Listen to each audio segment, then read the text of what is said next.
네, 유튜브 설춘한 캠퍼스입니다. 사실 요즘에 부동산에 대해서 논하기가 상당히 좀 껄끄러운 부분이 없지 않아 있습니다. 특히 아파트 가격이 폭등하면서 많은 투자자분들이 더 이상 부동산 투자는 좀 어렵다 이렇게 이야기하시는 분들도 있고, 오히려 반대로 수익형 부동산에 대해서 관심을 좀 가져야 되겠다 이런 분들이 또 있는가 하면, 또 어떤 분들은 지금이라도 영혼까지 끌어다가 사야 되지 않느냐 이런 분들이 있습니다. 이 시점에서 사실 뭐라고 이야기하기가 너무너무 힘든 그런 시장 상황입니다. 그러한 즈음에 임대차 3법 사실상 통과되었다. 계약갱신 청구권 통과되었고, 전월세 상한제 통과되었고, 전월세 신고제는 조만간 통과될 것이 확실시됩니다. 먼저 임대차 3법에 대해서 첫 번째, 계약갱신 청구권, 임차인의 2+2, 2년 살다가 2년 더. 저는 오히려 이 부분에 대해서는 조금 정부와 여당이 인터벌이 길어서 사실은 전세금과 월세 폭등을 가져왔다라고 하는 점은 반드시 반성해야 될 것 같다. 그러나 오히려 이 법이 통과됨으로써 임대인과 임차인 둘 다는 지금 당장은 불만이 있겠습니다만 추후 1, 2년 지나고 난다면 오히려 임대인과 임차인들에게는 안정적으로 다가올 것으로 보입니다. 사실 오히려 이 제도는 제3의 피해자가 생길 것 같아요. 누구냐면 가장 불만 있는 사람, 임대인도 아니야, 임차인도 아니야. 누구일까요, 여러분? 바로 중개인일 것으로 보입니다.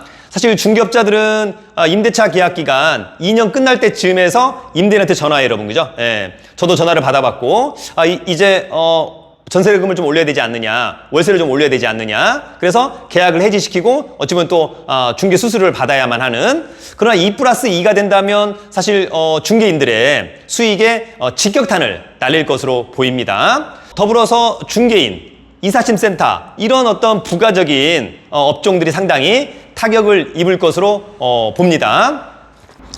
저의 비약인지는 모르겠습니다만 올해 한 10월 달 정도에 있을 공인중개사 시험 지원자 수는 상당히 감소하지 않을까, 오히려 급감하지 않을까 이런 생각을 한번 해보기도 합니다. 더불어서 전월세 상한제는 또 임대인과 임차인 간에 또 상당히 의미가 있다. 사실 뭐 여러분 전세 한 4억 살다가 보증금을 1억 올려줘라, 2억 올려줘라, 사실 또 상당히 힘들었던 그런 부분들이 있었습니다. 전월세 상한제는 특히 임차인들에게는 상당히 또 좋은, 또 주거의 안정적인 측면에서는 상당히 의미가 있다, 이렇게 좀 말씀을 좀 드리고요. 다음에 한번 얘기를 하겠습니다만 우리나라 전세 제도가 과연 없어지고 월세로 갈 거냐, 그러기 위해서는 사실은 갭 투자를 하신 분들은 어렵다라고 보는 거죠. 왜냐하면 갭 투자라고 하는 것은 이미 전세를 안고 샀기 때문에 월세로 전환하기는 상당히 어렵다. 월세로 전환하기 위해서는 많은 전세금을 반환해야 되는데 그 정도의 능력은 안 될 것으로 보입니다.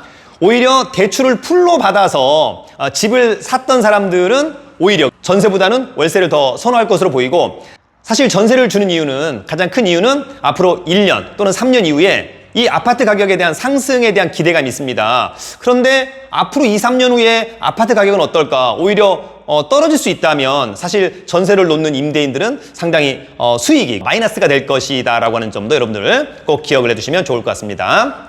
마지막으로 이제 전월세 신고제는 내년도까지 유예가 좀 될 것으로 보여서 이것은 잠깐 패스해도 좋을 것 같습니다.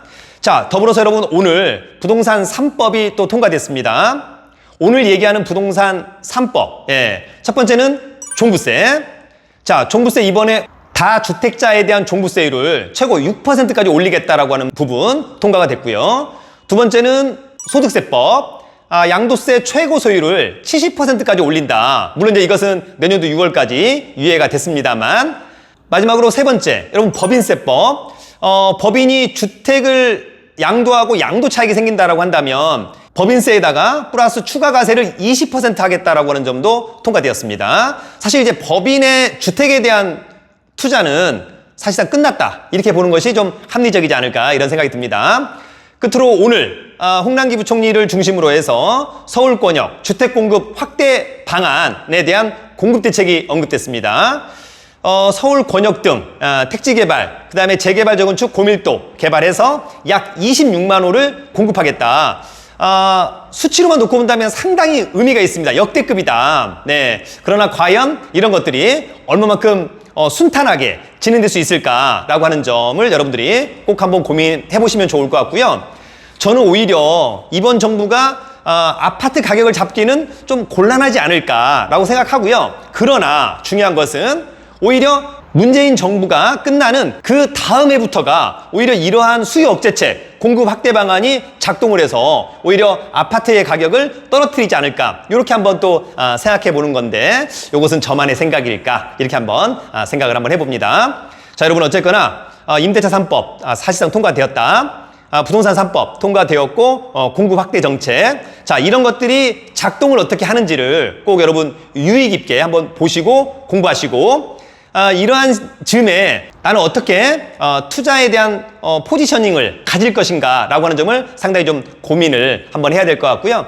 사실 이런 모든 고민과 결단, 실천에 대한 모든 책임은 본인이, 또 그 결과에 대한 모든 책임도 본인이, 그죠? 네, 그래서 여러분들 스스로도 이런 부분들이 어떻게 작동될 건가를 좀 잘 고민하셔가지고 투자에 대한 맥을 잘 잡기를 기대하겠습니다. 사실 여러분 너무 비이성적인 그러한 부동산 시장입니다. 사실 이런 커멘트를 하는 것조차도 애매하죠, 그죠? 네, 그런 또 지금의 시기가 아닐까 이런 생각이 듭니다. 상당히 좀 불확실한 이런 부동산 시장입니다. 이럴 때는 조금 한 템포 좀 쉬어가 보는 것도 하나의 방법이 될 것으로 보입니다. 여러분, 돈 많고 실력 있으면 살기 좋은 나라 대한민국. 유튜브는 설춘한 캠퍼스, 설춘한 캠퍼스 최고.